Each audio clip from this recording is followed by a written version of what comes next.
Hey guys!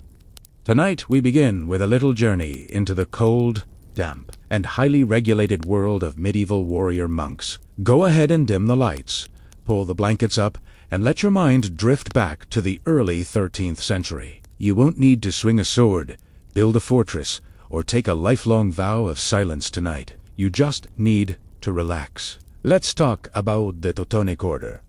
Now, when we think of medieval knights, we usually picture the glamorous tournaments, the shiny plate armor, and the romantic poetry. But the Teutonic Knights were a little different. They were a military order, which basically means they were a cross between heavily armed shock troops and highly stressed out monks. They were supposed to be humble, pious, and detached from the material world, but they were also tasked with conquering the dense, freezing forests of northeastern Europe. Because why not double down on the misery? The order actually started in the late 12th century, around 1190, in the blistering heat of the Holy Land. They began as a simple hospital brotherhood in Acre, dedicated to helping sick German pilgrims. It was a noble, quiet start. But within a few decades, they realized that just bandaging wounds wasn't quite as lucrative as carving out an entire sovereign state for themselves. So, they pivoted. And eventually, they relocated to the Baltic region, trading the desert sun for the eternal drizzle and biting frost of Prussia. But, even as they became wealthy landowners and terrifying warlords, they were still, technically, monks. And that meant they had to follow a monastic code. It was a rule book that micromanaged every single aspect of their daily lives. And I mean everything. Let us look at their wardrobe, for example. These guys were nobles. Before joining the order, they were used to silk, fine linen, and fur. But the moment they took their vows, all of that was gone. The code strictly forbade any display of wealth. Their main garment was a simple white mantle with a stark black cross. Underneath that, they wore rough, scratchy wool. No soft linens were allowed to touch their skin. And their armor, it had to be completely plain. While the secular knights were riding around with gold inlay and fancy crests, looking like walking jewelry boxers, the Teutonic Knights had to keep it matte and basic. They were essentially the goth minimalists of the medieval battlefield. Let us float over to their sleeping arrangements. You might think that after a long day of riding through swamps and building brick castles, a knight would get to sleep in a nice, soft bed. Of course not. They slept in large, communal dormitories. They had to sleep in their shirts and breeches, sometimes even with their boots on. The idea was that they needed to be ready for battle at a moment's notice. But it was also because the monastic code was terrified of the knights getting too comfortable. The dormitories were kept lit all night by a single burning candle. This wasn't for ambience. It was strictly to ensure that everyone behaved, and that no one was sneaking around, breaking their vows of chastity. Just imagine a long room filled with 30 exhausted, unwashed guys all snoring in rough wool under the flickering light of a single tallow candle. Not exactly a luxurious slumber party. And then there was the diet. The Teutonic Knights were wealthy, and they owned vast estates. But their daily meals were aggressively boring. They ate in complete silence in a massive dining hall called a refuge. While they chewed their boiled meat and dense bread, a priest would stand at a lectern and read aloud from the Bible or a book of sermons. You couldn't chat about your day. You couldn't complain about the weather. If you needed something from the other side of the table, you couldn't just ask for it. The knights had to use a complex system of hand signals to request the salt or the bread. Picture a room full of heavily armed, battle-hardened men, all aggressively doing amateur sign language just to get a side of mustard for their cabbage. Fasting was also a massive part of their lives. For a significant portion of the year, especially during Lent and Advent, they were restricted to eating only one meal a day, and on Fridays, meat was strictly forbidden. Now, you might think a diet of fish wouldn't be too bad, but we aren't talking about fresh, beautifully seared salmon. We are talking about salted herring. Endless barrels of heavily preserved, incredibly chewy salted fish. You can almost feel the chronic indigestion just thinking about it. But what happened when a knight broke one of these many, many rules? Well, the punishments were laid out with incredibly bureaucratic precision. The monastic code had a penalty for every conceivable infraction. If you committed a minor offense, you fell asleep during the midnight prayer service, which happened a lot, or you accidentally spoke during dinner, the punishment was light. You might be forced to fast on bread and water for a few days, or you might have to endure a mild flogging, just a little light whipping to keep you humble. But if you committed a major offense, things got a lot more interesting.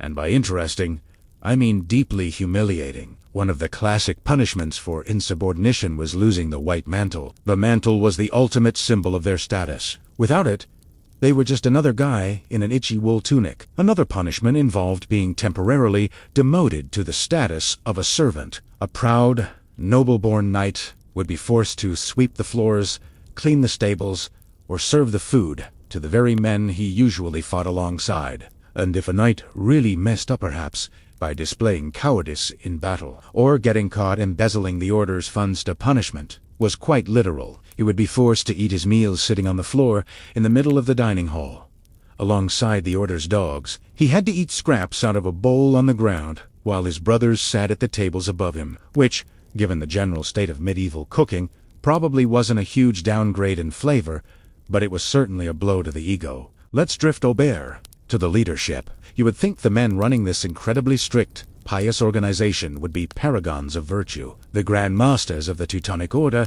were supposed to be the ultimate monks, but in reality, they were mostly just highly stressed CEOs managing a multinational military corporation. Take Hermann von Salza, for instance. He was one of the most famous Grand Masters in the early 13th century. He was supposed to be leading his brothers in prayer and ascetic living. Instead, he spent almost his entire career traveling around Europe, schmoozing with the Pope and the Holy Roman Emperor, Frederick II. Hermann realized pretty quickly that freezing in a Prussian swamp wasn't nearly as much fun as sipping Italian wine in sunny Sicily while negotiating land grants. He was a brilliant diplomat, but you have to wonder how the regular knights felt. They were back in the Baltic, eating salted herring and getting frostbite, while their boss was essentially on an extended diplomatic vacation in the Mediterranean, because, of course, he was. And the weirdest part of this whole monastic code wasn't just the rules themselves, it was the bizarre contradictions. They were sworn to poverty, yet they lived in some of the largest, most expensive brick fortresses ever constructed in Europe, like the massive Malberg Castle. They were sworn to chastity, but they frequently took in the illegitimate children of European royalty to serve as squires or lower-ranking brothers. It was essentially a dumping ground for the dynastic weirdness and embarrassing offspring of the European elite. If a duke had a son who was a bit too awkward, a bit too violent, or just inconveniently born out of wedlock, he'd just ship him off to the Teutonic Knights. Here, put him in rough wool, and let him hit pagans with a mace. That'll sort him out. And their healthcare routine was equally perplexing. Because they were technically a hospital order, they had dedicated infirmaries. But medieval medicine being what it was, their idea of self-care mostly involved blood. The monastic code actually had scheduled bleeding days, 3 or 4 times a year. Whether you were sick or completely healthy, you would go to the infirmary and have a vein opened. It was supposed to balance the humors and calm the mind. After being bled, the knights were given a few days of rest and, surprisingly, better food. It was the medieval equivalent of a spa weekend. Who'st lay back, lose a pint of blood, and enjoy a slightly softer piece of bread. As the centuries dragged on, maintaining this incredibly strict code became harder and harder. By the 15th century, the order was still incredibly rich, but the discipline was slipping. The knights started wearing slightly softer wool. They started taking their boots off before bed. Some even began secretly decorating their armor, because when you have a massive treasury, it's hard to pretend you're poor forever. The emotional meltdowns of the later Grand Masters, who tried desperately to force these wealthy, powerful men back into the rigid boxers of the 13th century rulebook, are a matter of historical record. They would send out furious letters demanding that the knights stop going to local taverns, stop wearing fancy hats, and please, for the love of God, stop talking during dinner. But we will get to those magnificent bureaucratic meltdowns later. For now, just imagine the wind howling outside the thick brick walls of a Prussian fortress. Inside, it's quiet. 100 men in white mantles are sleeping soundly in the dim light, dreaming of the day they can finally eat a piece of meat that hasn't been heavily salted. The 1400s were not kind to the Teutonic Order. In 1410, they suffered a massive, catastrophic defeat at the Battle of Grunwald against a combined Polish-Lithuanian army. Now, we aren't going to dwell on the battle itself. There was mud, there was shouting, and there were a lot of heavy horses sinking into bogs. What is far more interesting for our sleepy little journey is the absolute financial and bureaucratic nightmare that followed. The Order lost their Grand Master on the battlefield, along with most of their senior management. Suddenly, the surviving knights were left without a CEO, without a board of directors, and, most pressingly, with a staggering war indemnity to pay. The King of Poland essentially handed them a medieval invoice for mountains of silver, with a very strict due date. And just like that, the terrifying, holy warriors of the North were reduced to stressed-out accountants desperately trying to balance a doomed ledger. Let's gently float over to the man who tried to fix this mess. Grandmaster Heinrich von Ploen. Heinrich was the ultimate micromanager. He was elected in the immediate, panicked aftermath of the battle, mostly because he had successfully defended the Order's capital, Malberg Castle, from a siege. He was a hardliner, a strict, no-nonsense traditionalist who believed the Order had lost the battle because they had strayed from their holy vows.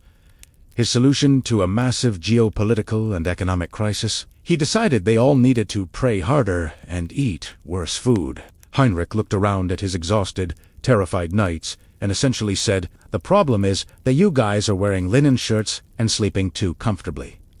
He tried to enforce a brutal return to the original 13th century rulebook. He banned all imported wines.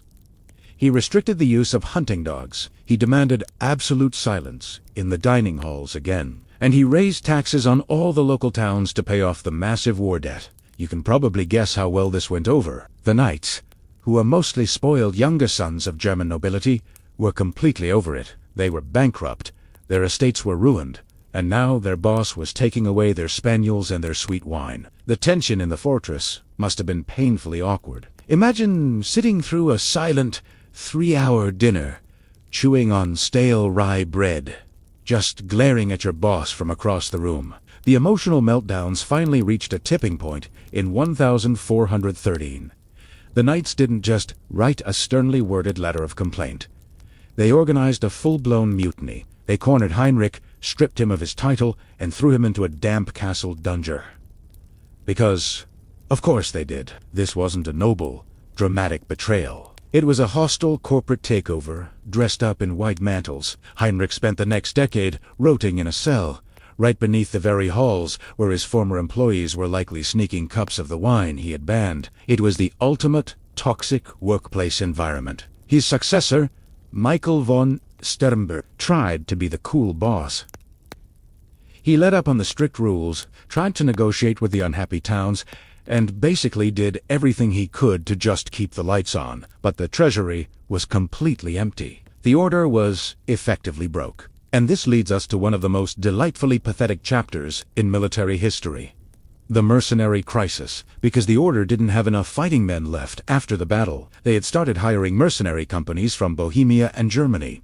But mercenaries, surprisingly enough, like to be. When the Order opened their ledgers and showed them empty pockets, the mercenaries didn't just pack up and go home. They installé. Imagine hiring contractors to remodel your kitchen, failing to pay them, and having them simply refuse to leave your house. That is exactly what happened to the Teutonic Knights, but on a massive scale. The mercenaries occupied the Order's castles and towns, holding them hostage. The knights would be sitting in their own fortresses, essentially prisoners in their own homes, while heavily armed Bohemians loitered in the courtyards, demanding their back pay. It reached a climax of absolute absurdity in 1457. The mercenaries, holding the Order's magnificent capital, the impenetrable Malberg Castle, realized the knights were never going to pay them. So, they looked around for another buyer. They went to the King of Poland, Order's sworn enemy, and simply sold him the castle. The Grand Master at the time, Ludwig von Erlitzhassen, was literally evicted from his own impregnable fortress. He had to pack his bags, grab whatever silver candlesticks weren't nailed down, and quietly slip out the back door while the Polish army walked in the front. Just let that sink in. The greatest military order in northeastern Europe didn't lose their capital in a glorious, fiery siege. They lost it because they defaulted on their contractor payments. BD's point: the vow of poverty was a complete, open joke. The remaining knights relocated to Königsberg, and the lifestyle creep became undeniable. They were supposed to be aesthetic monks, but they were behaving like a very sad, very poorly funded country club. The quirky habits of the later knights are well documented in the angry letters sent by church officials. The knights were wearing velvet doublets under their white mantles. They were openly keeping mistresses in the towns. They were spending what little money they had left on falcons, exotic horses, and elaborate banquets. The chronic gout among the senior leadership skyrocketed. You can picture these aging, grumpy men, their feet propped up on silk cushions, nursing swollen joints while complaining about the price of imported French wine, all while a dusty Bible sat unread in the corner. And then there was the local populace. The merchants and burghers living in the Prussian cities were tired of being ruled by an organization of cranky, celibate men who had no idea how to manage an economy. The towns basically unionized. They formed the Prussian Confederation, which was essentially a medieval tenants' association, and they went on strike. They refused to pay taxes. They ignored the knights' laws, and eventually, they just asked the King of Poland to take over. The knights were the worst landlords in Europe, and their tenants had finally had enough. Let's fast forward slightly, gliding into the early 1500s, to witness the final exhausted gasp of the Teutonic state. Enter Albert of Brandenburg. Albert is a perfect study in dynastic weirdness. He was a member of the powerful Hohenzollern family, meaning he was connected by blood to half the courts in Germany. He was elected Grand Master in 1511 at the tender age of 21. Why? Because the knights thought that since Albert was the nephew of the King of Poland, he might be able to sweet-talk his uncle into giving them some of their land back. They elected a kid entirely based on nepotism, hoping he could resolve a century-long geopolitical crisis at family dinners. Albert had absolutely zero interest in being a monk. He was a young, wealthy Renaissance prince. He liked art, he liked hunting, and he almost certainly did not want to sleep in a wool shirt in a communal dormitory. When he arrived in Prussia to take the job, he looked around at the bankrupt, crumbling organization he was supposed to lead, and you can almost hear the heavy, defeated sigh echoing through the centuries. Albert spent a few years half-heartedly trying to fight the Polish king, which ended in yet another disastrous truce. He was stressed. He was in debt, and he was stuck running a military monastery that hadn't won a meaningful battle in 100 years. And then he took a trip to Germany, and happened to meet a very persuasive, up-and-coming theologian named Martin Luther. Luther looked at Albert's situation and gave him a piece of advice that would change history. Luther basically said, "Why are you doing this? The monastic vows are meaningless anyway. Just quit. Drop the monk act. Become a Protestant, marry a nice girl, and turn Prussia into your own personal, secular duchy." And Albert, the Grand Master of a 300-year-old Catholic military order, thought about it for a moment, shrugged, and said, "Yeah, okay, let's do that." It was the ultimate, historical, quiet quitting. In 1525, Albert formally dissolved the Teutonic state. He negotiated a deal with his uncle, the King of Poland, wherein he pledged loyalty in exchange for being recognized as the secular Duke of Prussia. He took off the white mantle with the black cross, threw it in a closet, and put on a very expensive, very secular velvet coat. He then married a Danish princess, completely abandoning his vow of chastity, because why not? The remaining knights in Prussia were given a choice. They could convert to Lutheranism and become regular nobles with regular estates, or they could pack up and move to the order's remaining minor properties in southern Germany. Most of them stayed. They were tired, too. They happily traded their heavy armor and mandatory fasting days for comfortable manor houses and wives. The monastic state of the Teutonic Knights didn't go out in a blaze of glory. It ended with a whimper, a change of wardrobe, and a massive real estate transfer. It faded away into the damp Prussian fog, leaving behind only massive, empty brick castles and a very confused legacy.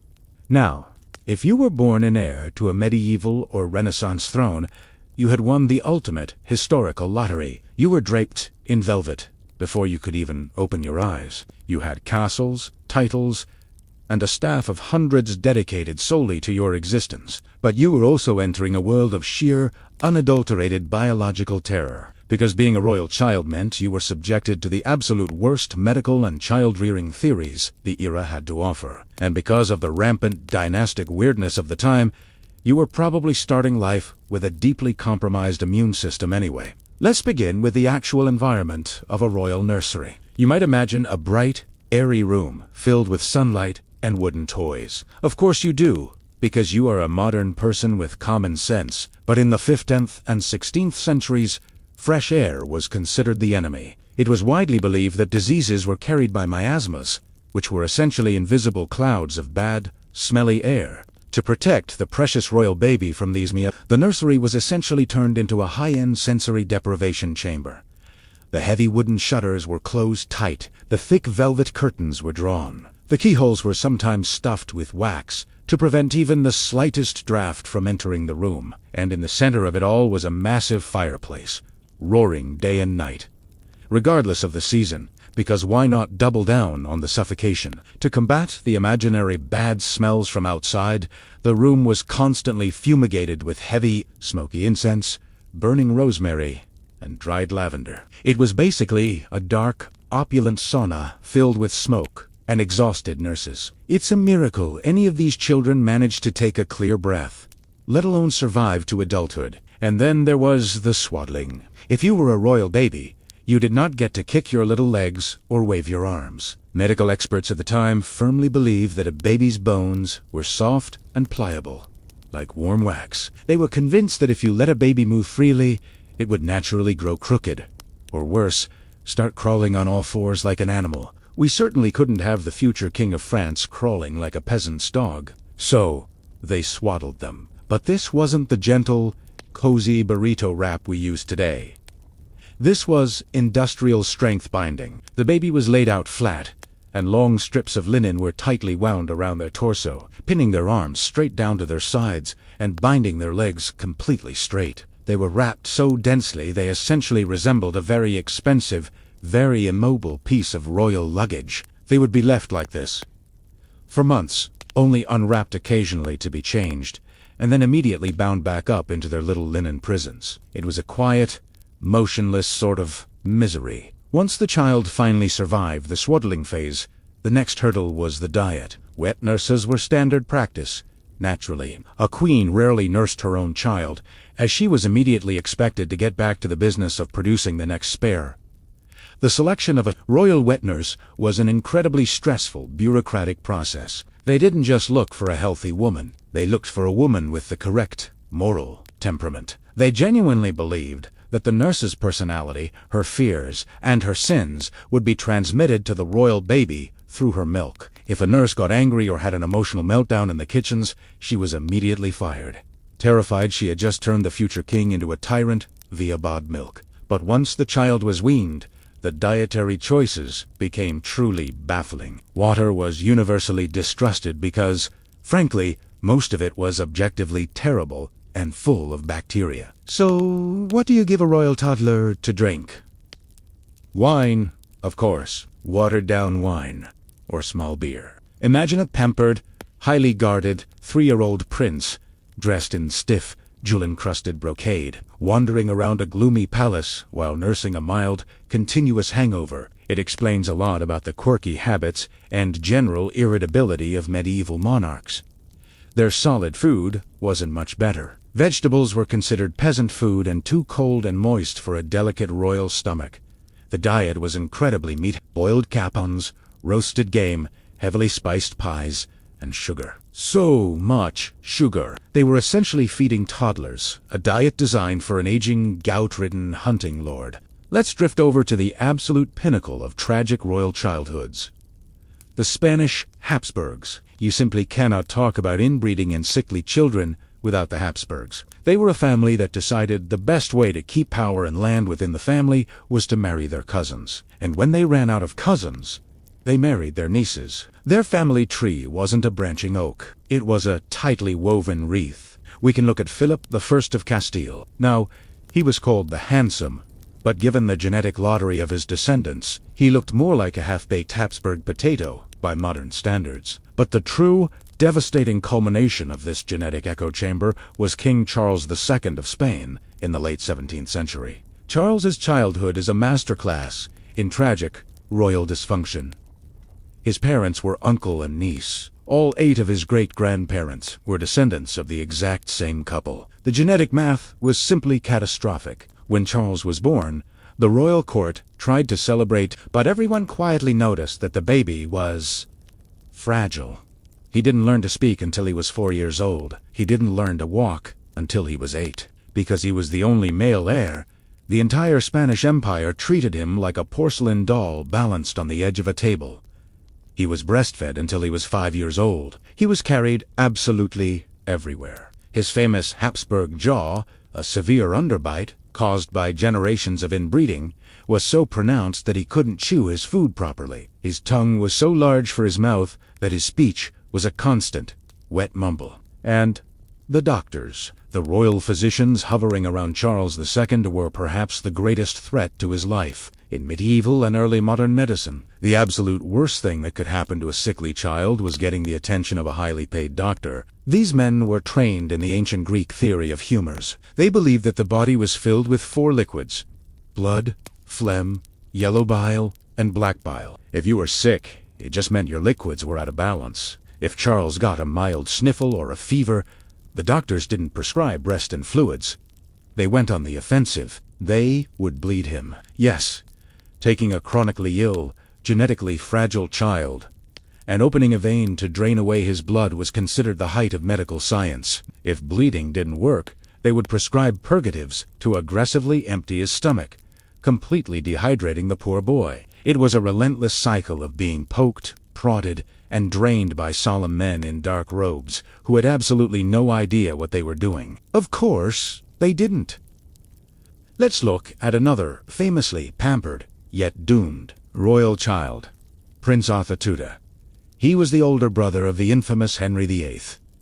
Arthur was the golden child. He was the Prince of Wales, the hope of the new Tudor dynasty, named after the legendary King Arthur himself. No pressure at all. Arthur was raised in a bubble of extreme luxury and paranoia. Henry VII, his father, had won the throne by conquest and was terrified of losing his heir. So, Arthur was surrounded by guards, tutors, and food tasters. He was wrapped in cloth of gold and kept largely away from the dirty, bustling courts of London. But you can't protect a child from microscopic bacteria with a velvet rope. In 1501, a 15-year-old Arthur was married to Catherine of Aragon and sent to live in Ludlow Castle in Wales to establish his own court. Ludlow was damp, it was cold, and it was miserable. Just a few months after arriving, a mysterious illness swept through the castle. It was known as the sweating sickness. It was a bizarre, terrifying disease that struck suddenly. You would feel fine in the morning,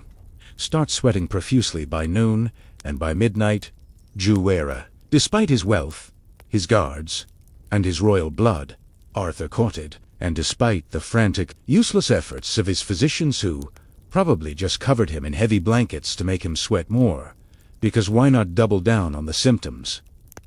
Arthur died, the golden boy, the carefully cultivated heir, wiped out by a random medieval pathogen. It just goes to show that all the gold in England couldn't buy a functioning immune system. It makes you appreciate the simple, boring childhoods most of us had. No royal food tasters, no heavy velvet swaddling, and thankfully, no uncle-niece marriages to worry about. The royal nurseries of Europe were essentially gilded cages, where the occupants were simultaneously the most powerful and the most helpless people on the continent. They were pawns in a massive game of dynastic chess, moved around the board before they could even walk. So, as you lie there, safely tucked in your own bed, with breathable fabrics and a distinct lack of heavy incense smoke in the air, take a deep breath. You're already doing infinitely better than a 16th century prince.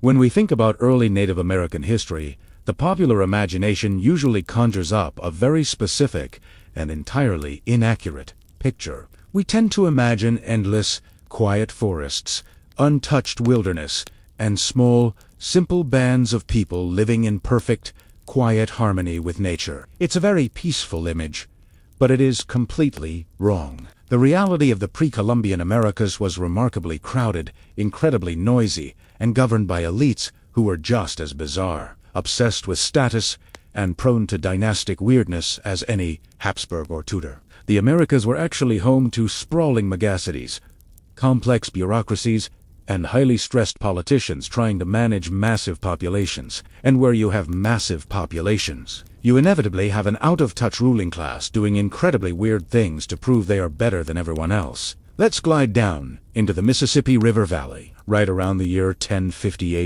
AD, near what is now modern-day St. Louis.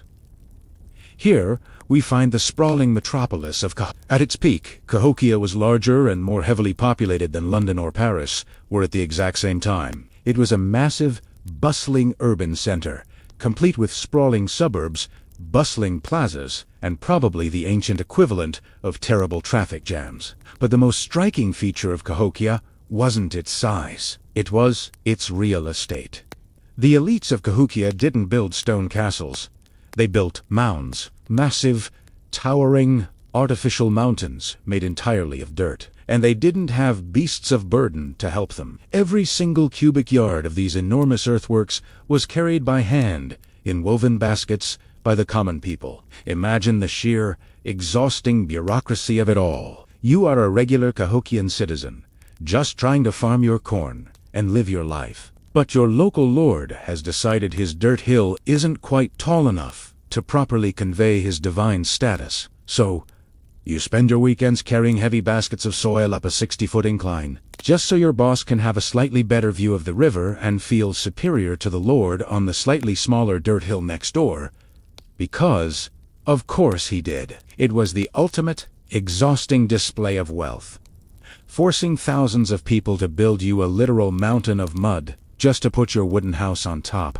And the quirky habits of the Mississippian elites didn't stop at extreme landscaping. Let's look at their morning routines. If you were a high-ranking official or a noble in this society, you didn't start your day with a gentle cup of herbal tea. You participated in the ritual of the black drink. The black drink was a heavily caffeinated beverage brewed from the roasted leaves of the Yopen holly plant. But they didn't just brew a nice, comforting mug of it. They brewed it to be overwhelmingly strong, creating a thick, dark, aggressively bitter liquid. The elites would gather in their grand council houses, sit in a circle, and drink massive, copious amounts of this stuff. The point of the black drink wasn't just to wake up. It was a ritual of purification. And it was which is a polite, historical way of saying that the goal was to drink so much hot, bitter caffeine that you violently threw up. The elites believed that by purging their stomachs, they were cleansing their bodies and minds of impurities, making them ready to discuss important matters of state. Just picture it, a very intense, very serious city council meeting attended by the most powerful men in the region. They are draped in shell beads and copper ornaments, looking incredibly majestic. And then, one by one, they lean over and politely vomit into the plaza before sitting back up to debate agricultural trade policies. It's essentially a medieval boardroom meeting, but somehow even more deeply unpleasant. You really have to admire the commitment to the bit, even if it meant starting every Tuesday with severe gastrointestinal distress. Let's drift further south, down into the dense, humid jungles of Mesoamerica, and look at the Maya civilization. If you think European royals went to extremes for fashion, the Maya elites would like a word. For the Maya nobility, simply wearing expensive jade or fancy jaguar pelts wasn't enough to separate themselves from the commoners. They needed to physically alter their bodies to prove their divine bloodline. We talked earlier about how European nurses swaddled babies to keep their bones straight. The Maya elites looked at their infants and decided to take a much more proactive and structurally terrifying approach. They practiced cranial deformation. To the Maya, the ultimate standard of beauty, the absolute pinnacle of aristocratic elegance, was to have a head shaped like an ear of corn. They worshipped the maize god. And what better way to show your devotion than to physically mold your child's skull to resemble his holy vegetable? A few days after a royal baby was born, while the skull bones were still soft and unfused, the parents would strap the infant's head between two flat wooden boards. They would bind these boards tightly together, creating a slow, continuous pressure on the baby's skull. Over the course of several months, as the child grew, The skull would be forced to elongate upward and backward, completely changing the natural shape of the head. It was permanent, it was highly visible, and it was a giant, physical sign that yelled, "I am royal, and you are not." It's basically the ancient equivalent of walking around with a designer logo permanently embossed into your forehead. But they didn't stop there, because why not double down on the aesthetic? Another bizarre marker of extreme beauty and noble status was being cross-eyed. The Maya elites actually found strabismus highly attractive. So, to ensure their children had this coveted look, mothers would dangle a small bead or a piece of wax from the child's forelock right between their eyes. The baby would naturally focus on the swinging bead, and over time their eyes would permanently cross. Imagine being a Maya commoner, bringing a dispute before your local lord. You walk into a smoky, incense-filled temple. The lord sits on a jaguar skin throne. He has a head shaped like a towering squash. He is entirely cross-eyed, and he is glaring at you. It would be an incredibly disorienting legal proceeding, and we haven't even touched on the dental work. A true Maya royal wouldn't be caught dead with plain, boring, white teeth. That was for the peasants, who actually had to chew their own coarse food. The elites wanted their smiles to literally sparkle, so they went to specialized royal dentists who would use small, hand-spun drills made of hard stone or obsidian to bore shallow holes directly into the front of their living teeth. Keep in mind there was absolutely no anesthesia, just a guy aggressively grinding a rock into your incisor while you try to breathe through the pain. Once the hole was drilled, they would use a kind of ancient plant resin to glue tiny, perfectly cut discs of jade, turquoise, or pyrite into the cavity. It was an agonizing, entirely unnecessary procedure, purely for the sake of vanity. But when a Maya king smiled, his teeth glittered with green and gold. It was the ultimate flex. I am so incredibly wealthy and powerful that I will gladly endure voluntary dental torture just so my mouth looks like a jewelry box.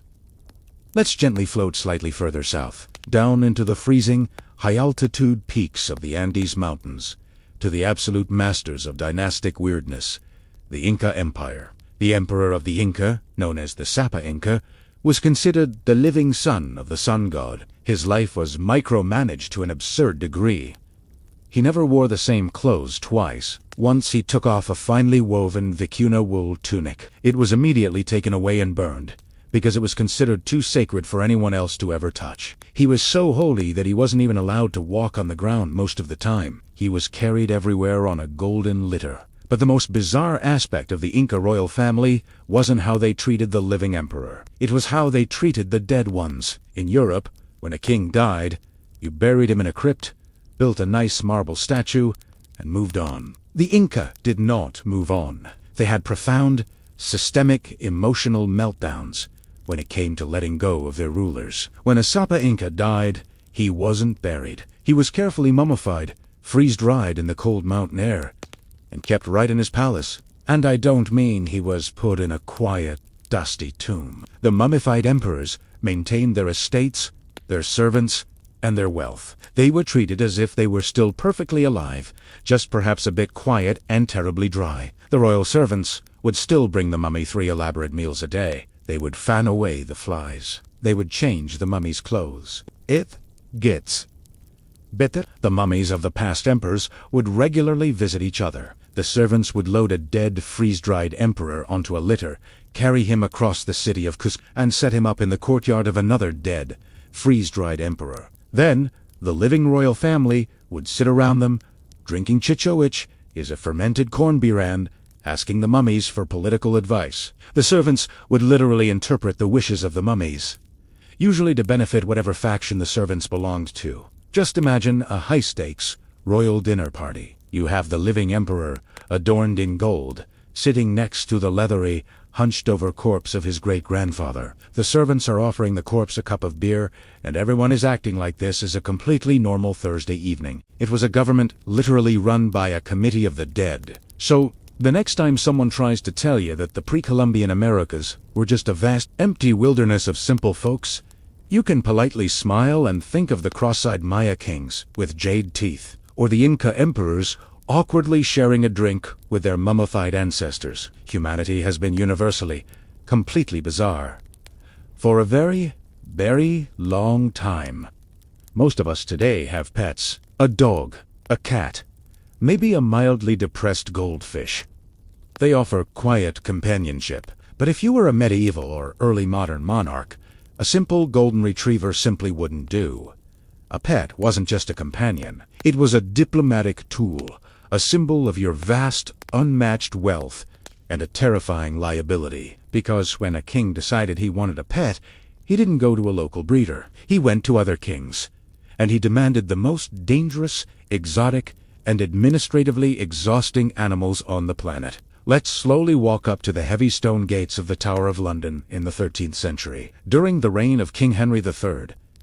Henry was a king who loved a good vanity project, and nothing says, "I am a powerful, divinely appointed ruler, quite like forcing your exhausted castle staff to care for apex predators." Henry established the royal menagerie at the Tower, which was essentially a maximum security prison for deeply confused exotic animals. It started modestly enough, with 3 leopards, gifted by the Holy Roman Emperor. But then, the King of Norway decided to up the ante, and sent Henry a live polar bear. Just pause and imagine the sheer, bureaucratic panic of the medieval London sheriffs when a boat arrived carrying a massive, hungry, incredibly aggressive Arctic predator. The sheriffs were officially put in charge of the bear's upkeep, which was a logistical nightmare. They didn't know what to feed it, and meat was expensive. So they came up with a brilliantly cheap, highly dangerous solution. They attached a long, sturdy rope to the bear, walked it out of the heavy stone fortress, and let it go fishing in the River Thames. Picture a misty morning in medieval London. You are a humble merchant, rowing your small boat down the river, trying to sell some cabbages. You look over, and there is a massive white polar bear, casually swimming in the freezing, polluted water, catching salmon while a very nervous guard holds on to a rope on the riverbank.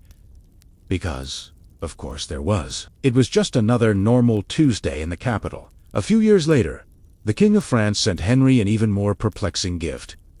An African elephant. It was the first elephant seen in England since the Romans left. The sheriffs, already exhausted by the polar bear, now had to build a custom, heavy-duty elephant house. People flocked from all over the country just to stare at it. But medieval animal husbandry being largely based on guesswork and ancient rumors, they didn't really know how to care for a pachyderm in the damp English chill. According to some records, they believed the elephant needed to drink red wine to stay warm. So they essentially kept a massive, exotic animal mildly intoxicated in a stone box. Sadly, the poor creature only survived a couple of years before expiring, leaving the sheriffs with the unenviable task of figuring out how to dispose of a multi-ton problem in the middle of a medieval city. Let's drift a few centuries forward, and slightly south, to the sun-drenched marble halls of the Vatican. It is the early 16th century, and the Pope is Leo X.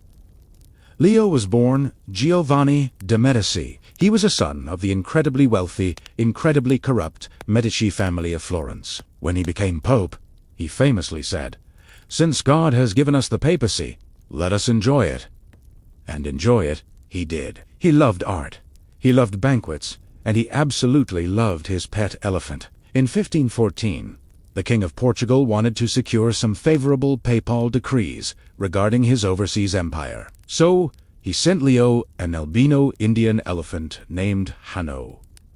When Hanno arrived in Rome, it was a massive spectacle. The elephant was paraded through the streets, carrying a silver tower on its back. When it finally reached the Pope, the incredibly well-trained animal dropped to its knees in a deep bow, and then used its trunk to spray water over the gathered cardinals. Leo was instantly, hopelessly obsessed. He loved that elephant more than he loved managing the church. Hanno was given his own special building in the Vatican Gardens. The Pope would write about Hanno, visit him constantly, and parade him around for visiting dignitaries. But, just like the poor creature in the Tower of London, Hanno was doomed by the terrible medical advice of the era. A few years after arriving, the elephant developed a respiratory issue and severe constipation. The Pope's personal physicians, the British medical minds in Italy, were brought in to consult. Now, remember what we learned about medieval doctors. They didn't know how to treat a human, let alone a Fortin mammal.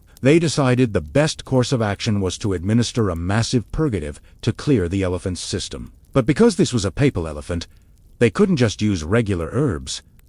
They mixed the laxative with heavily crushed gold, because why not double down on the luxury while actively poisoning your patient? The treatment, shockingly, did not work. Hanno died in agonizing pain, and Pope Leo X had an absolute, historic, emotional meltdown. Wept openly, he cancelled his meetings. He was the spiritual leader of millions, facing the very beginning rumblings of the Protestant Reformation, and he was completely inconsolable over the loss of his pet. He commissioned the legendary artist Raphael to paint a life-size memorial fresco of Hanno on the Vatican walls. He even wrote a lengthy, incredibly dramatic, and tragically bad poem about the elephant, which he had inscribed on the tomb. The dynastic weirdness of the Medici family had reached its absolute peak. A pope mourning an elephant while the church began to fracture. Let's float back over to England, to the chaotic, velvet-draped court of King Charles II in the 17th century. Charles is famous for many things: his wigs, his mistresses, his restoration to the throne, but he is perhaps most famous for his dogs. The King Charles Spaniel is named after him, and for good reason. He was entirely obsessed with them. But this wasn't a case of a king having one or two well-behaved dogs that sat quietly by the fire. Charles had a small army of spaniels, and he refused to discipline them in any way. The royal palaces, particularly Whitehall, were completely overrun. The quirky habits of the king meant that the dogs had absolute free rein. They were allowed in the council chambers during incredibly important meetings of state. Ministers would be trying to discuss naval budgets or foreign treaties, and they would have to shout over the sound of a dozen small dogs, yapping, fighting, and aggressively begging for scraps.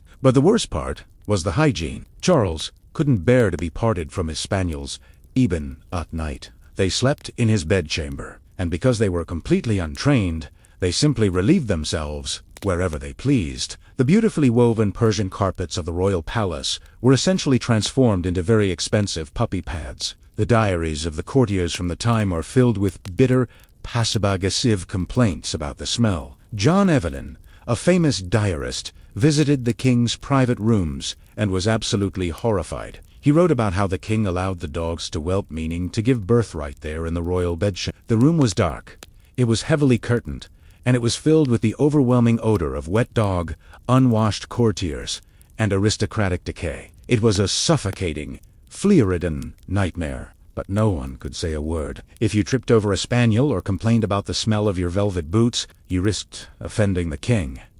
In the bizarre hierarchy of the English court, a small, highly inbred spaniel with a flat face and a terrible disposition outranked almost every duke in the room. You just had to smile, bow, and try not to step in anything squishy as you backed out of the royal presence. Finally, let's drift slightly forward to the early 19th century, to the sprawling French estate of Malmaison, owned by Empress Josephine, the wife of Napoleon. But while Napoleon was busy marching armies across freezing European plains, getting into terribly bloody battles, and aggressively redrawing the map of the world, Josephine was at home, cultivating the ultimate exotic menagerie. Josephine didn't want dogs or bears. She wanted the strange and the beautiful. She imported black swans from Australia and put them in her lake. She had a herd of kangaroos happily hopping around the perfectly manicured French topiary. Emos wandered past the marble statues. It was a bizarre, peaceful little bubble of antipodean wildlife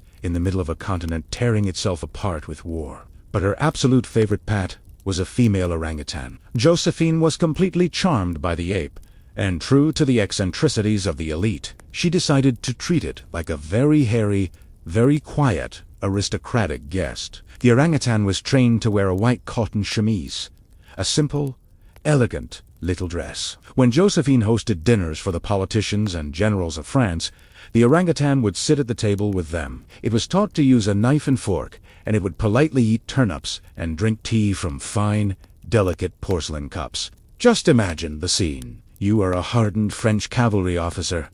You have survived the artillery fire of You are invited to dinner with the Empress, and you have to spend 2 hours making polite conversation while trying not to stare at the ape in a nightgown sitting across from you, delicately buttering a piece of bread. the absolute cognitive dissonance of the Napoleonic era, perfectly encapsulated at a single dining table. As we pull away from Malmaison, leaving the kangaroos to graze in the quiet French moonlight, we can finally close the book on the bizarre, exhausting lives of the historical elite, from the freezing, silent dining halls of the Teutonic knights, to the smoke-filled, swaddled misery of the royal nurseries, from the cross-eyed JD-tooth lords of the ancient Americas, to the flabitten Spaniel-infested bedchambers of the English kings. The people who ruled our history books were, universally, a terribly stressed, deeply strange group of individuals. Their wealth couldn't buy them common sense.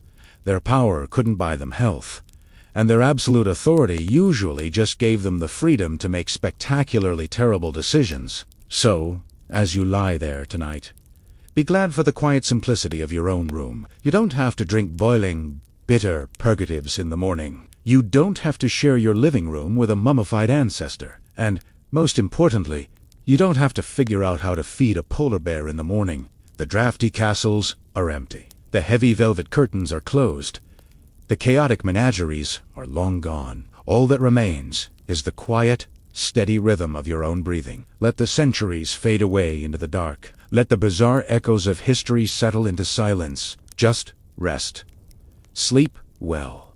We're drifting back in time, way back. Back to a place of endless sand, relentless sun, and some of the most spectacular, slow-motion family dysfunction the ancient world ever managed to produce. Tonight, we're looking at Nefertiti, the queen who fooled the world. We all know her face, that perfect, elegant bust sitting in a museum in Berlin, high cheekbones, serene expression, the tall blue crown. She looks peaceful. She looks put together. But if you scratch even slightly below the surface of the sand, you find a story of a weird, isolated desert cult, bizarre genetic anomalies, and a royal family that essentially lost its collective mind. So, just relax, breathe in, and let's float over to ancient Egypt. To understand Nefertiti, we have to understand the world she married into. It was the 14th century BC. The 18th dynasty of Egypt, and frankly, the Egyptian royals were doing incredibly well. They had spent the last few generations conquering their neighbors, hoarding gold and building massive, absurdly expensive temples. The pharaoh on the throne, right before our story really gets going, was Amenhotep III. Amenhotep, the Magnificent, and he lived up to the name, mostly by spending ungodly amounts of money and sitting around while his empire basically ran itself. He was rich, he was comfortable, and he had hundreds of wives. Life was good. But, as usually happens when a royal family has a little too much money and way too much free time, things started to get weird with the next generation. Amenhotep III had a son. His eldest son, Thutmose, was supposed to inherit the throne. Thutmose seemed relatively normal, though he did have a pet cat that he loved so much, he had it mummified and buried in a fancy stone sarcophagus. But hey, it's ancient Egypt. Who hasn't mummified a cat? But then, Thutmose died unexpectedly, and the backup kid was suddenly thrust into the spotlight. This was a young prince named Amenhotep IV, and he was different. Different. A didn't really care about the military. He didn't care about the traditional gods, and Egypt had a lot of traditional gods. Hundreds of them, gods for the river, gods for the harvest, gods for childbirth, gods for just about every minor inconvenience you could think of. The most powerful of these was Ammon, the king of the gods. The priests of Ammon were incredibly wealthy, incredibly influential, and they basically owned half the country. Young Amenhotep IV looked at all of this, looked at the thousands of years of established Egyptian tradition, and just decided, no, he wasn't going to do any of that, because why not double down on your own teenage rebellion when you're literally the most powerful man on earth? Right around the time he took the throne, he married Nefertiti. Now, no one is entirely sure where Nefertiti came from. That's part of how she fooled the world. Her origins are just a big, blurry question mark. Some historians think she was a foreign princess sent over to marry the pharaoh, sort of a diplomatic gift with a really good bone structure. But the more likely theory is that she was a homegrown Egyptian aristocrat, probably the the daughter of a guy named I. I was one of those ancient political survivors who was always just lingering in the background of the royal court, like a creepy uncle who always shows up to family events with unsolicited advice. He held titles like Commander of Horses and God's Father, which sounds impressive but basically meant he was a high-level bureaucrat who knew where all the bodies were buried. If Nefertiti was his daughter, it means she grew up deep inside the viper's nest of the Egyptian court. She wasn't just a pretty face. She knew how the game was played, and she was going to need those skills, because her new husband was about to burn the whole board down. A few years into his reign, Amenhotep IV had a religious epiphany, or a meltdown. Historians debate the terminology. He decided that there was only one god worth worshipping, the Aten. The Aten wasn't a guy with a jackal head or a bird beak. It was just the sun disk, just the literal circle of the sun in the sky, with little rays coming down, ending in tiny hands. It was abstract. It was weird. And Amenhotep declared that the Aten was the supreme creator, and everything else was a lie. It changed his name to Akhenaten, which means beneficial to the Aten. And Nefertiti changed her name to, she became Nefertiti. Nefertiti. Say that 5 times fast. It means beautiful are the beauties of the Aten, a beautiful woman has come. Subtle, right? But changing their names wasn't enough. Akhenaten decided the old capital city of Thebes was too polluted with the memory of the old gods. The priests of Ammon were breathing down his neck, probably complaining about their budget cuts. So Akhenaten did what any reasonable, totally balanced individual would do. He packed up his entire government, his family, and tens of thousands of workers, and moved them to the absolute middle of nowhere. They sailed down the Nile to a desolate, barren stretch of desert surrounded by sheer cliffs. There was nothing there, just sand, scorpions, and heat. And Akhenaten pointed at the dirt and said, "Build me a utopia." They called it Akhetaten, the horizon of the Aten.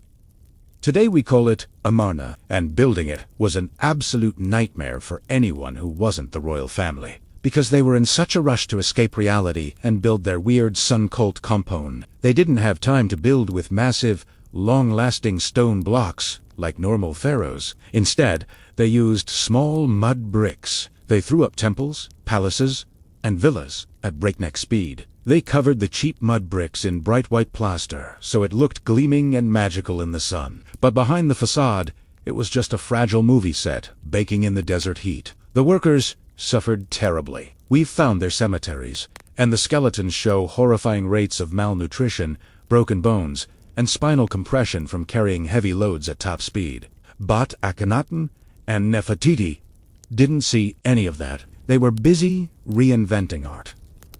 Let's float over to the artistic choices of this period, because this is where the story gets incredibly strange. For thousands of years, Egyptian pharaohs were depicted in the exact same way. Broad shoulders, narrow waists, muscular arms, looking completely devoid of human emotion. They looked like perfect, immortal statues. Akhenaten fired all the traditional artists and told the new ones to carve things exactly as they were, or at least how he thought they were.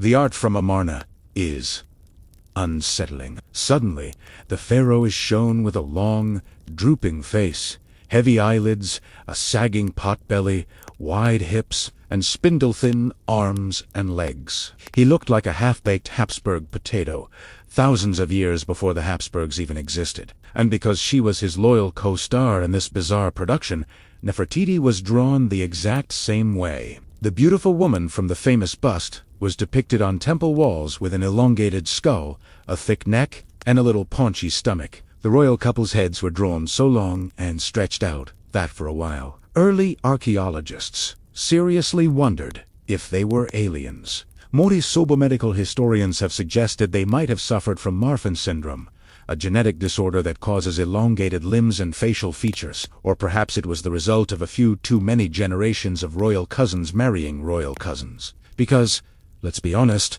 the Egyptian royal family tree looked less like a tree and more like a very tightly woven wreath. They kept the bloodline pure, but they definitely paid the price in weird genetics. But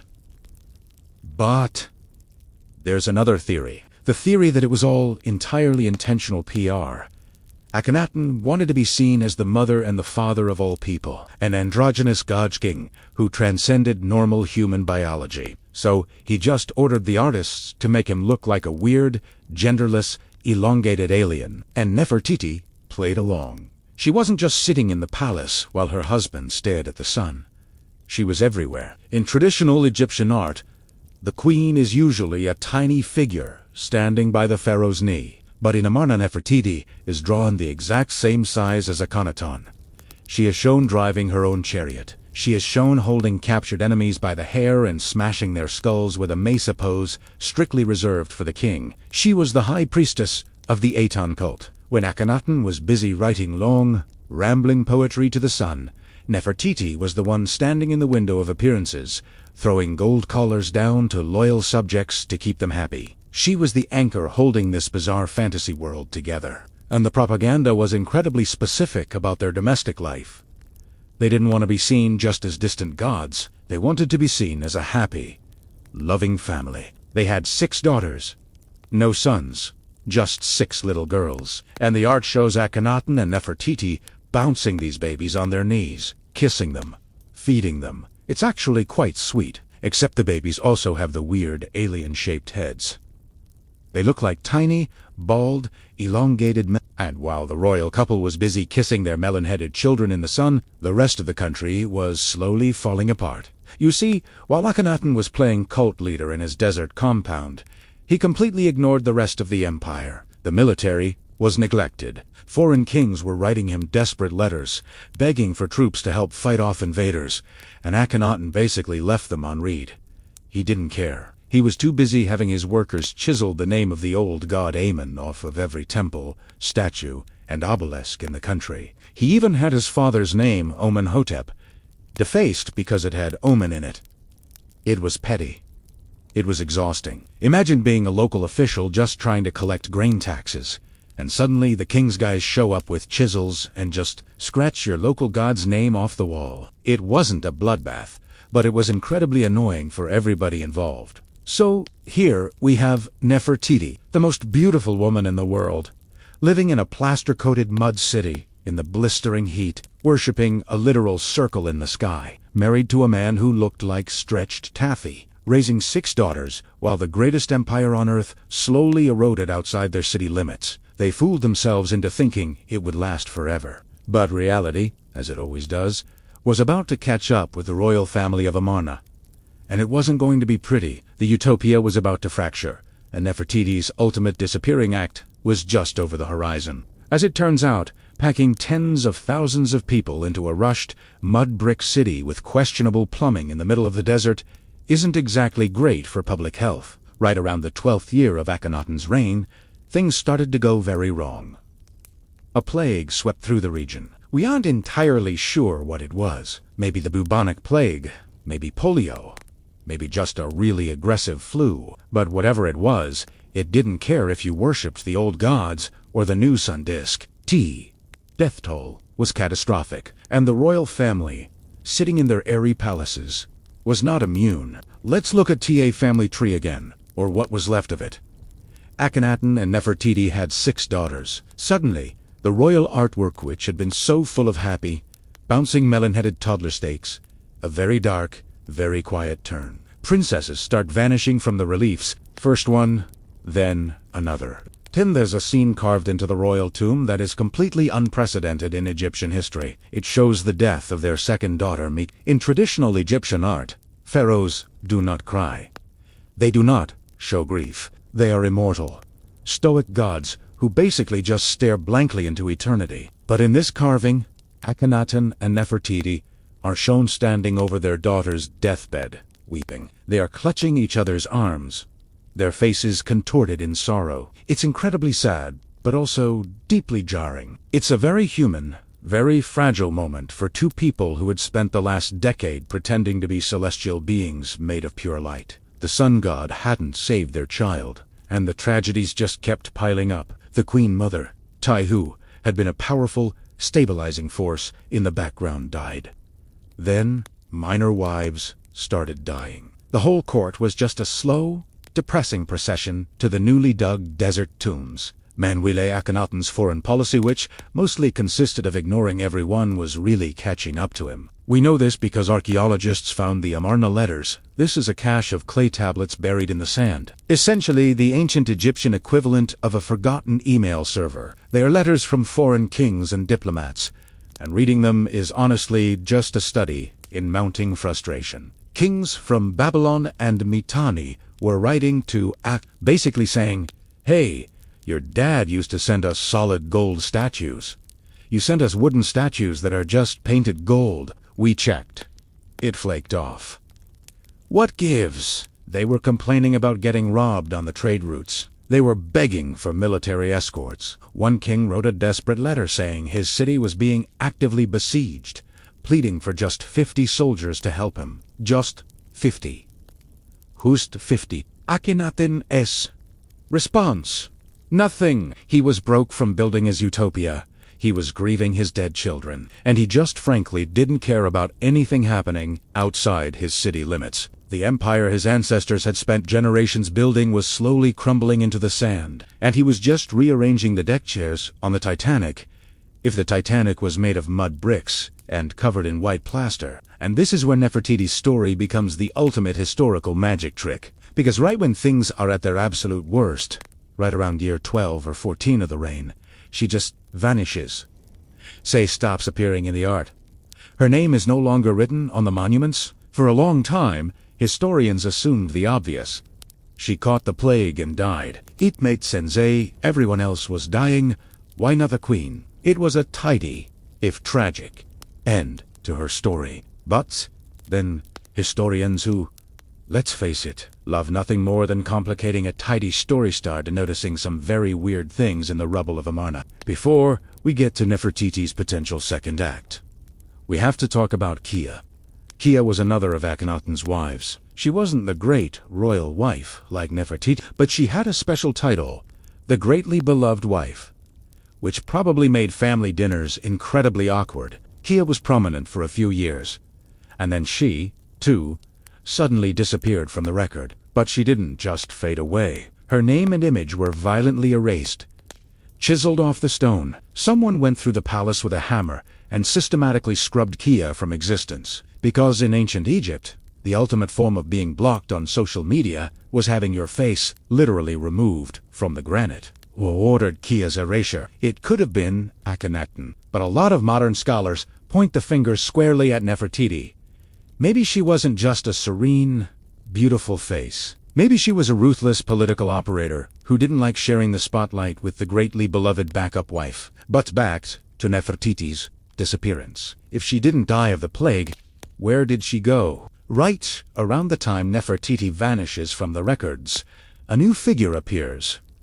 A co-regent, someone to help the failing, grieving Akhenaten rule the crumbling empire. This new co-regent is named Ankheper. Now remember Nefertiti's full, aggressively long name from part 1. Nefertiti. It doesn't take a genius to notice the similarity. There is a very strong, very compelling theory that Nefertiti didn't die.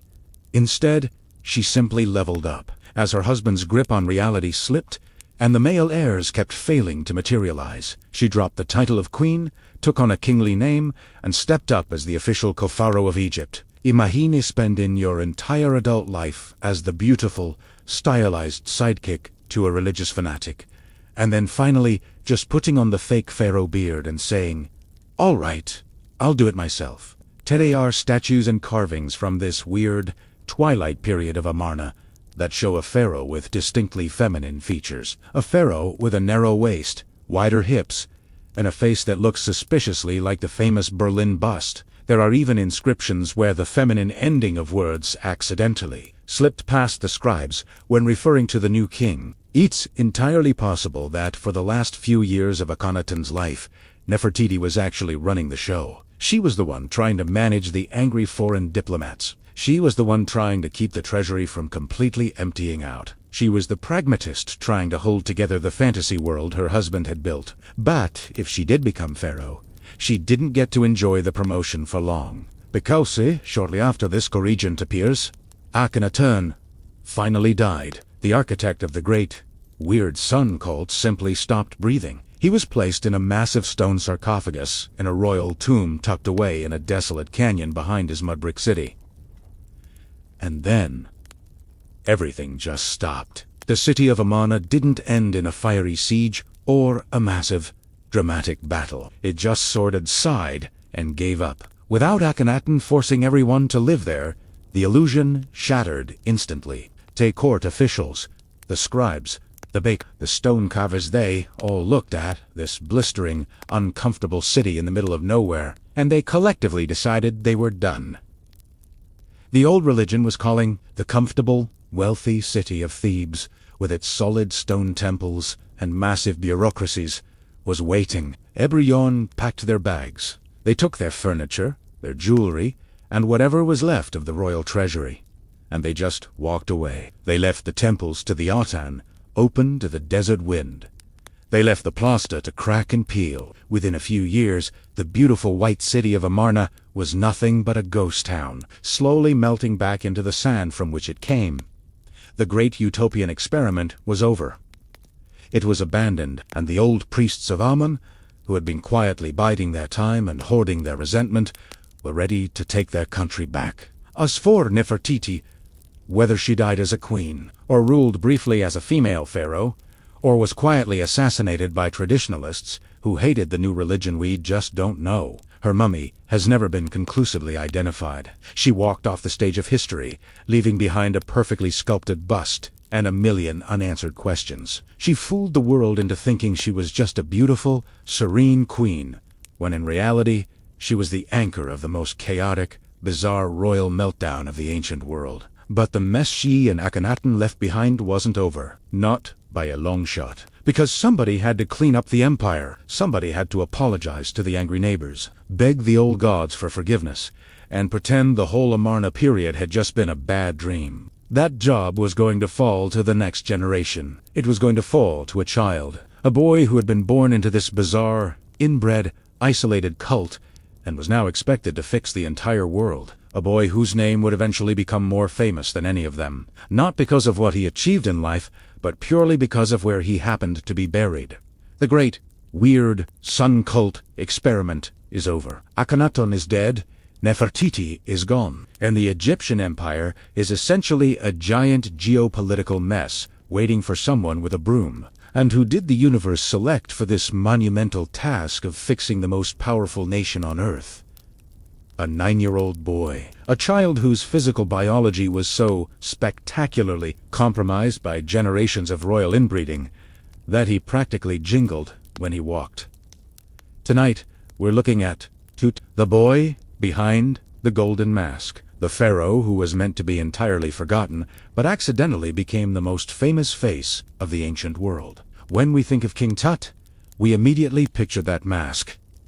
You know the one, solid gold, lapis lazuli, perfect symmetry, radiating absolute, flawless divinity. It is arguably the most beautiful piece of ancient art ever created. But the gap between that golden mask and the actual human being underneath it is, well, it's frankly a little sad, because the biological reality of Tutankhamun was essentially a walking medical textbook of dynastic weirdness. To understand why this poor kid was so frail, we have to look at the family tree, or, as we established in the last part, the family wreath. In 2010, scientists did a comprehensive DNA study on the royal mummies of this dynasty. They wanted to figure out exactly who Tut's parents were. They confirmed that his father was indeed the eccentric sun worshipper but his mother wasn't the famous Nefertiti. His mother was a mummy known to archaeologists simply as the younger lady. And the DNA revealed a fun little detail about the younger lady. She was Akhenaten as a full sister. Yes, the Egyptian royals, in their endless quest to keep the divine bloodline pure, had essentially bred themselves into a genetic corner. When your parents share the exact same parents, the genetic roulette wheel doesn't have a lot of numbers to land on, and Tutankhamun paid the price for his family's obsession with keeping it in the family. Let us just calmly review the medical chart of His Divine Majesty, Lord of the Two Lands, because it's a lot to take in: a cleft palate, a mild facial deformity that would have given him a distinctive nasal voice, a severely deformed left foot. He had a condition where his left foot was twisted inward, meaning he walked on the side of his ankle. K-Heller disease, a rare bone disorder that causes the bones in the foot to essentially lose their blood supply and slowly crumble. Multiple strains of malaria. DNA testing showed he had the most severe form of malaria, probably multiple times throughout his short life. A mildly elongated skull, a little parting gift from the Amarna period's weird genetic pool. It wasn't a warrior king riding his chariot into battle, smiting his enemies with a copious. He was a teenager with a crumbling foot, sweating through a malaria fever, just trying to get through the day without falling over. And we know this isn't just modern medical speculation. When Howard Carter famously opened Tutankhamun's tomb in 1922, they found all the usual treasures: gold chariots, gilded thrones, massive shrines, but they also found something deeply personal and deeply telling. They found 130 walking sticks, and these weren't just ceremonial staffs. They showed heavy wear and tear on the bottom. The boy king needed a cane just to walk around his own palace. They even found a special throne with a footstool built into it, clearly designed to support a painful, deformed foot. So, this is the kid sitting on the throne. He is 9 years old. His original name was Tutankhaton, meaning living image of the Aton, honoring his father's weird sun god. But the people pulling the strings behind the throne had other plans. Remember, the creepy, bureaucratic uncle from Nefertiti's story who always seemed to be lingering in the background? Well, I was still there. He had survived the Amarna collapse, and right beside him was a ruthless, highly competent military general named Horemheb. These two older men essentially looked at the frail 9-year-old pharaoh and said, "All right, kid, you're going to sit there, you're going to look divine, and you're going to sign whatever we put in front of you." The first thing they did was fix his name. The sun god was out. The old gods were back. Tutankhaten became Tutankhamun, living image of Amun. Next, they packed up the royal court and finally abandoned the blistering, mud-brick nightmare of Amarna for good. They moved the capital back to the traditional city of Memphis, and they restored the power and the funding to the old priests in Thebes. They put out edicts basically saying, "Hey everyone, sorry about the last decade. The previous management went a little crazy. We are reopening the temples. The gods are happy again. Please, pay your taxes." Wili and Horemheb were busy running the empire and doing damage control. Tutankhamun was left to fulfill his primary royal duty, producing an heir. Bekalse, the 18th dynasty, was running dangerously low on legitimate royals. They married Tutankhamun to his half-sister. She was the daughter of Akhenaten and Nefertiti. So they shared a father, but had different mothers. It was slightly better than his parents' situation, but still not exactly a recipe for genetic success. By all accounts, the two young royals actually seemed to care for each other. If you look at the art from his tomb, the beautiful, intimate scenes carved into the golden shrines, you see them hanging out. She is rubbing perfumed oil on his shoulders. They are hunting ducks together in the marshes. It looks like a gentle, quiet life for two teenagers thrust into an impossible situation. But biology, as it had for this entire family, intervened in the saddest way possible. They tried to have children. They tried to keep the dynasty going, but Ankhesenamun suffered two devastating later. When they excavated Tut's tomb, tucked away in a corner, they found two tiny, carefully mummified fetuses in miniature wooden coffins. The end of the glorious 18th dynasty. The dynasty that had built the empire was sitting right there in those tiny boxers. The bloodline was simply too exhausted, too intertwined, and too broken to continue. So Tutankhamun grew into his late teens. He shot a few arrows while sitting down. He tried to ignore his crumbling foot. He relied on his advisors. And then, right around his 19th birthday, he died. For decades, people loved to theorize about how he died. There was a weird fragment of bone floating in his skull cavity, so everyone jumped to the dramatic conclusion: murder. A blow to the back of the head. The creepy Uncle I assassinated him. It makes for a great movie plot, but the reality, as it almost always is with history, was much more boring and much more tragic. Modern CT scans showed that the bone fragment just broke off during the mummification process, or maybe when Howard Carter's team was roughly pulling the gold mask off his face. there was no murder. What the scans did show was a massive, complicated fracture in his left leg just above the knee that happened shortly before he died. Imagine a frail teenager with a bone disease, who already struggles to walk, taking a bad fall. Maybe he fell out of a chariot while trying to hunt. Maybe he just tripped in the palace courtyard. The bone shatters. In the modern world, it's a trip to the hospital and a cast. In the ancient world, it's an open door to a massive infection. You combine a raging leg infection with a system already weakened by severe malaria, and his body just couldn't fight it off. The boy king slipped into a fever and died. Quietly, mundanely. His death was so sudden that it caught the royal court completely off guard. A pharaoh's tomb takes years, sometimes decades, to carve into the rock of the Valley of the Kings.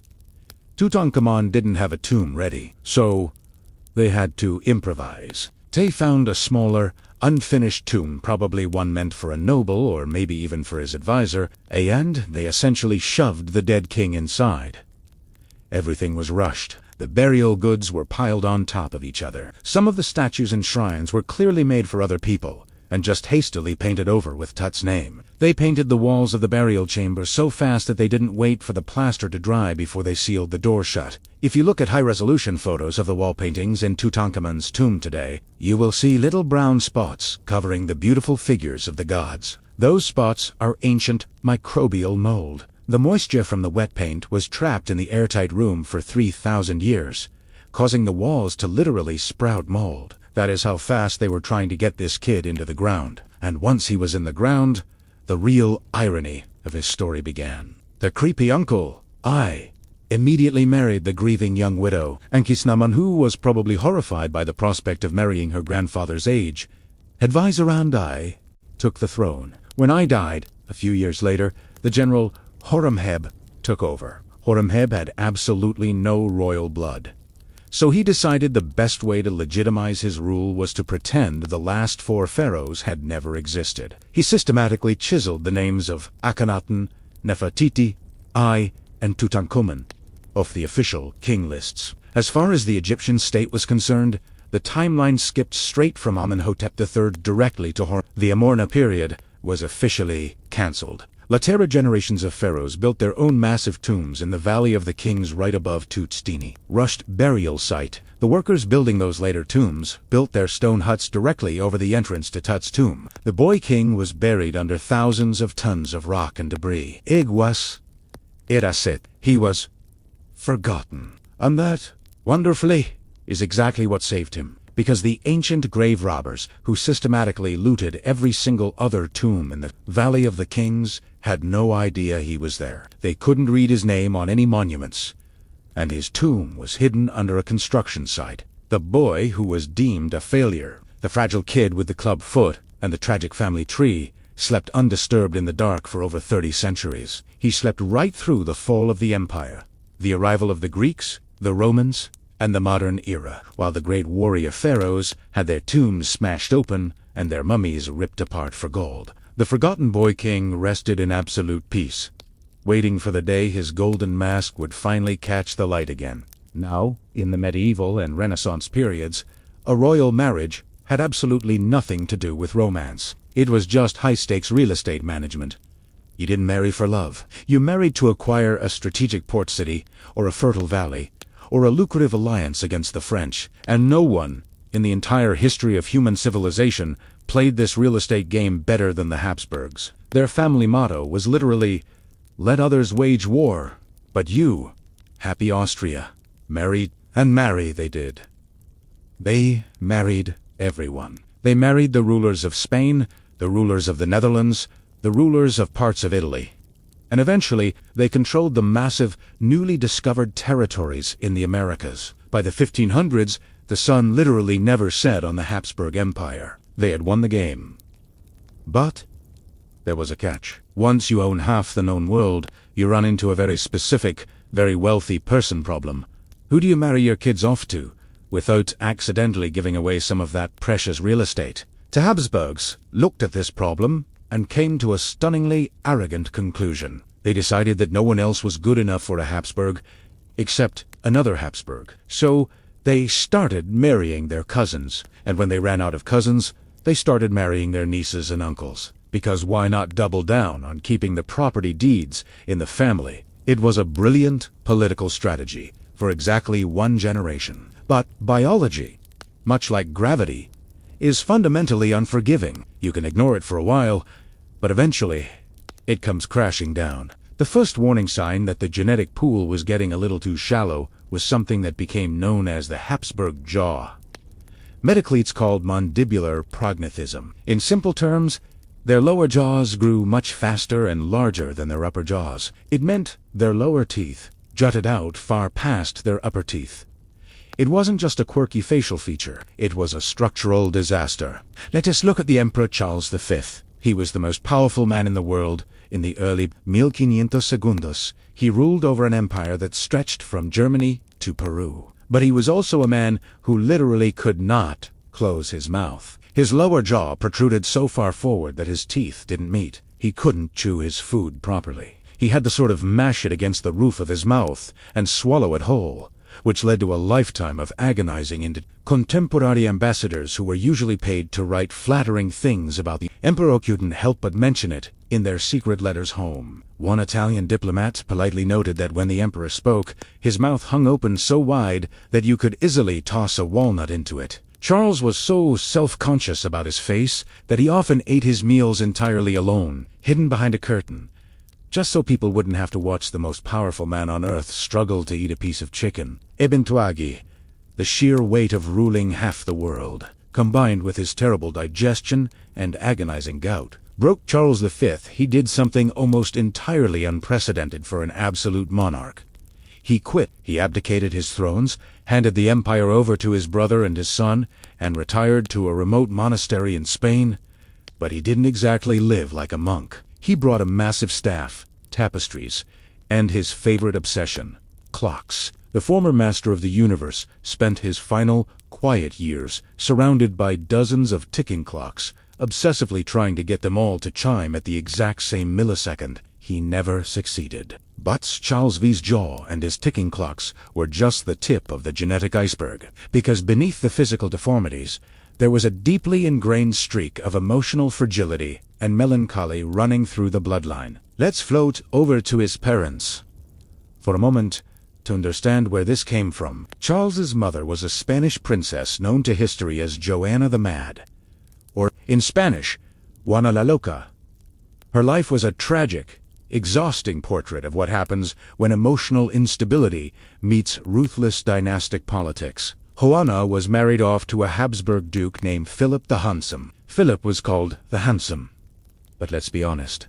By modern standards, he looked less like a romantic hero and more like a very tired, slightly confused ferret. But Joanna was completely, overwhelmingly obsessed with him. Philip, on the other hand, was a chronic philanderer who viewed his wife entirely as a political stepping stone to the Spanish throne. When Philip suddenly died of a fever at the age of 28, Joanna's fragile mental state simply shattered. She refused to let go of him.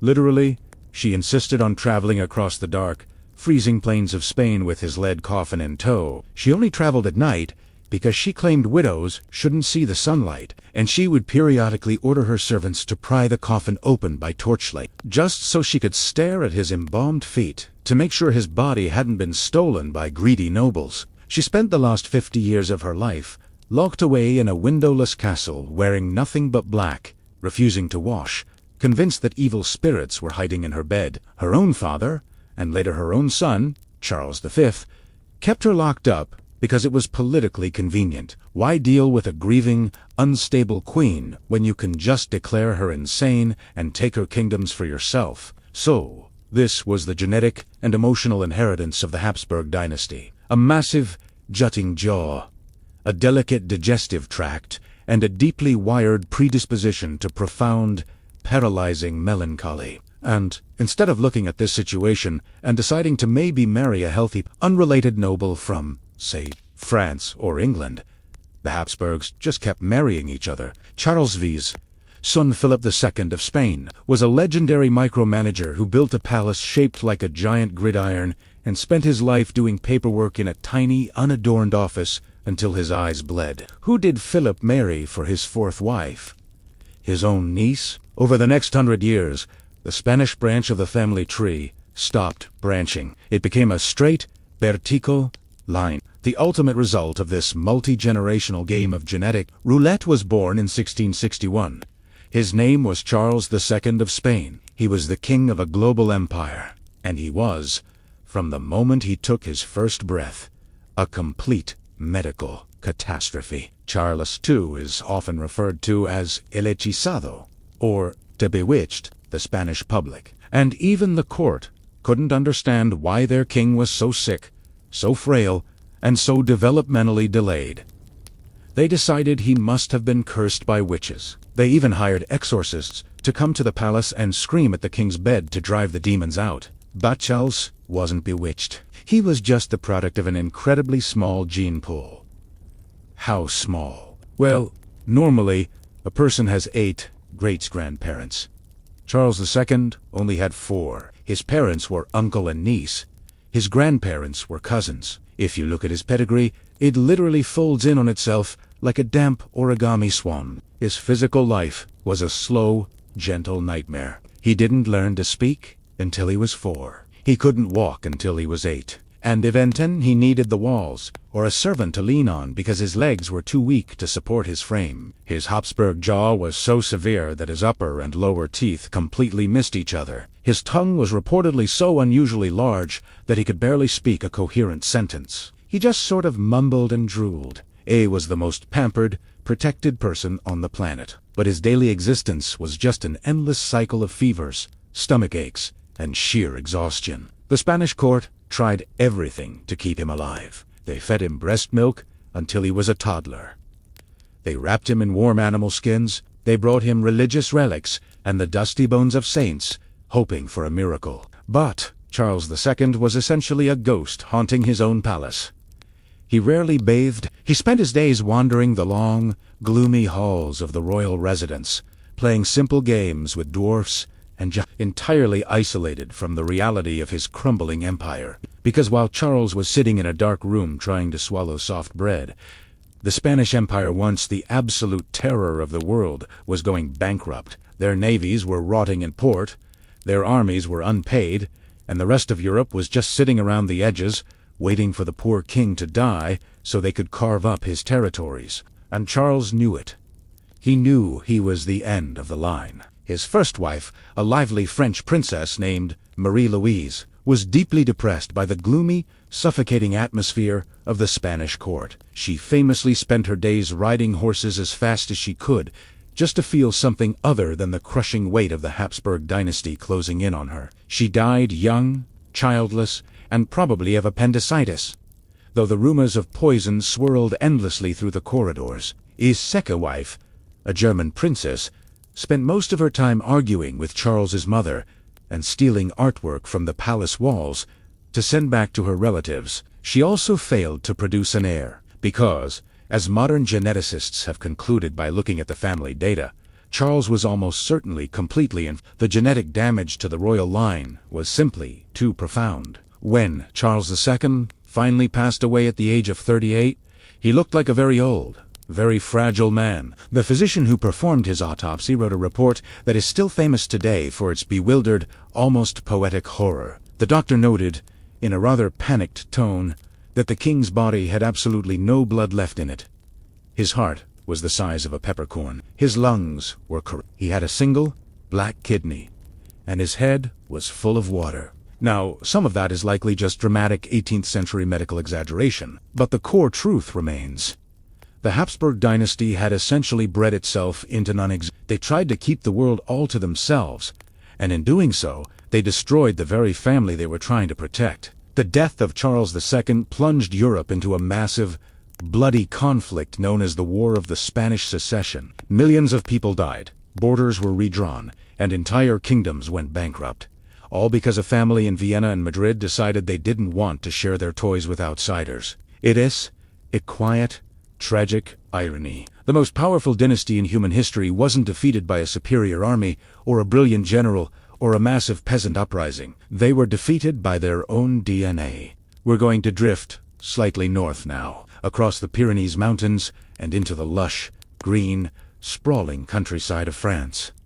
We are heading to the absolute pinnacle of royal excess, a place of endless gold leaf, manicured gardens, thousands of fountains, and a smell so incredibly bad it would probably knock a modern person entirely unconscious. Welcome to Versailles, and welcome to the court of Louis XIV, the Sun King, the man who arguably defined what it meant to be an absolute monarch in Europe.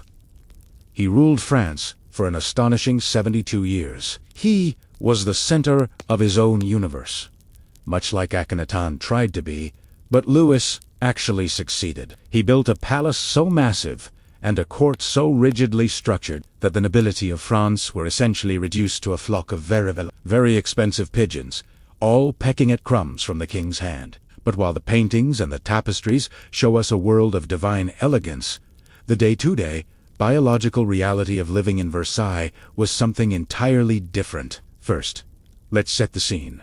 Louis XIV built Versailles on top of a swamp. It was a massive flex of engineering, but it meant the air was constantly heavy, damp, and thick with mosquitoes. And because the palace was designed to house up to 10,000 people at a time, servants, guards, and assorted hangers-on had a massive logistical problem. Specifically, plumbing. There wasn't any.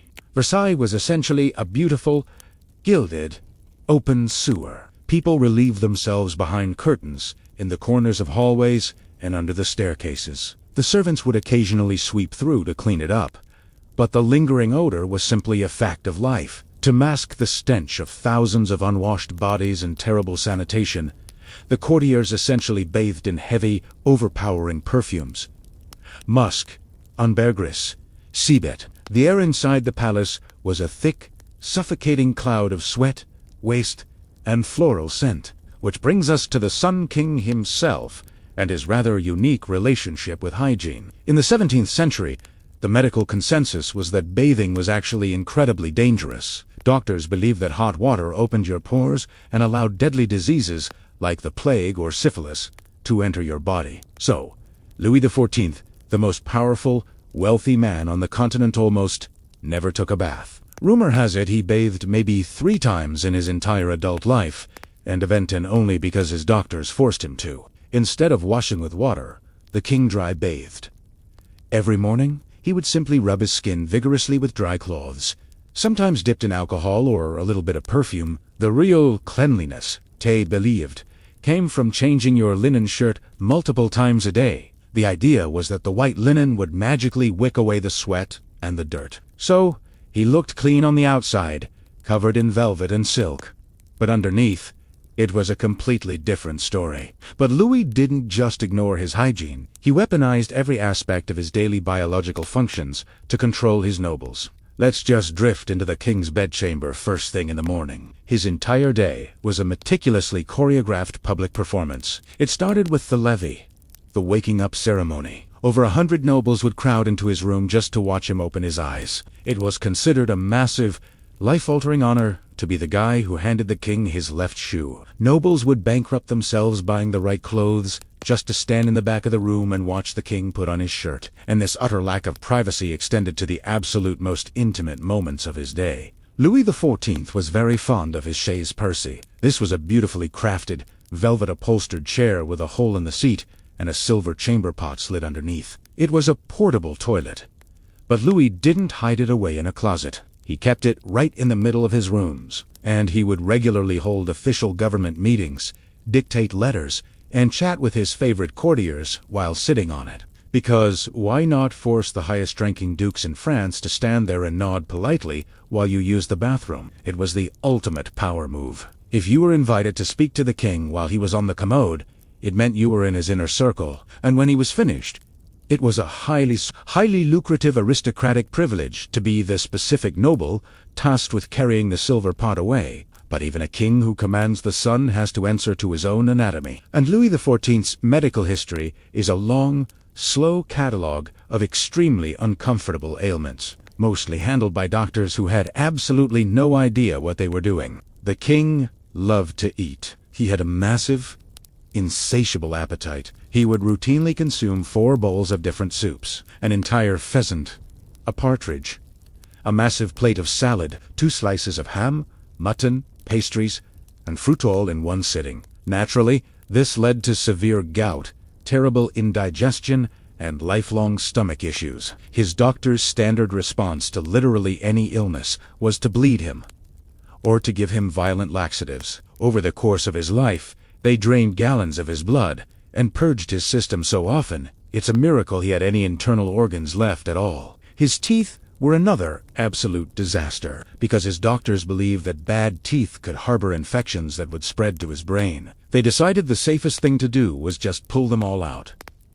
Without anesthesia, by the time he was middle-aged, the Sun King didn't have a single tooth left in his head, and during one particularly brutal extraction, the dentist accidentally broke a piece of the king's upper palate, leaving a hole between his mouth and his nasal cavity. Whenever he drank wine, it would sometimes simply pour out of his nose. But the most famous, and perhaps the most bizarrely handled medical crisis of Louis XIV's life, occurred in the year 1686. The king developed an incredibly painful anal fistula. It was essentially an infected, tunneling abscess. For a man who spent his entire life either riding horses, sitting on hard thrones, or holding court on a wooden commode, it was an agonizing, paralytic condition. He couldn't walk. He couldn't sit. The center of the French universe was essentially grounded by a massive pain in his rear end. The royal apothecaries tried everything. They tried applying poultices. They tried injecting holy water. They even brought in people who claimed they could cure it with magical rocks. Nothing worked. Finally, they turned to the king's chief surgeon. A man named Charles Francois Felix. Surgery in the 1600s was a butchery. It was terrifying, and doing it on the king was basically a death sentence for the doctor if he messed it up. Felix knew this, so he asked the king for 6 months to prepare. During those 6 months, Felix essentially ran a secret, incredibly grim medical boot. He gathered dozens of peasants from the local hospitals and prisons who suffered from the same condition, and he practiced operating on them. A lot of them died. They were quietly buried in the early hours of the morning, so no one would find out. But Felix kept practicing, refining his technique, until he eventually designed a completely new, curved surgical knife specifically for the king's anatomy. When the day finally came, they didn't knock the king out. They couldn't. Louis XIV, the absolute monarch of France, simply lay face down on his bed, wide awake, gripping the pillows, while Felix performed a brutal, invasive surgery to cut the fistula open. And remarkably, the king didn't make a sound, and even more remarkably, he survived. The surgery was a complete success. Within a few months, he was back on his horse. Felix was rewarded with a massive estate, a pile of gold, and a title of nobility. But the strangest part of this whole ordeal was how the French court reacted to it. Remember, these were nobles whose entire existence revolved around mimicking the king. If the king wore a specific type of wig, they all bought the wig. If the king wore red-heeled shoes, they all wore red-heeled shoes. So, when the king survived a horrific anal fistula, suddenly, having a rectal problem became incredibly fashionable. Perfectly healthy courtiers began wrapping their backsides in bandages. They started walking with a slight waddle, pretending they were in pain. Some absolute sycophants even went to surgeons and begged them to perform the fistula surgery on them, just so they could say they shared a medical bond with the Sun King. Because nothing quite says I am loyal to the crown like volunteering for unnecessary, 17th century rectal surgery. Louis XIV lived to be 77 years old. He outlived almost everyone. He outlived his son, he outlived his grandson, and he outlived his own glorious reputation. The endless wars and the massive spending on Versailles completely bankrupted the country. When he finally died of gangrene in his leg, which his doctors initially misdiagnosed as sciatica, the people of Paris didn't weep. They celebrated. His coffin was carried to the royal basilica at night, essentially in secret, to avoid being pelted with mud and rocks by the starving public. He had reigned for 7 decades. He had built the most beautiful palace on earth, set the standard for absolute power, and essentially treated his own body like an indestructible machine. But in the end, the biology of the Sun King failed just like everyone else's.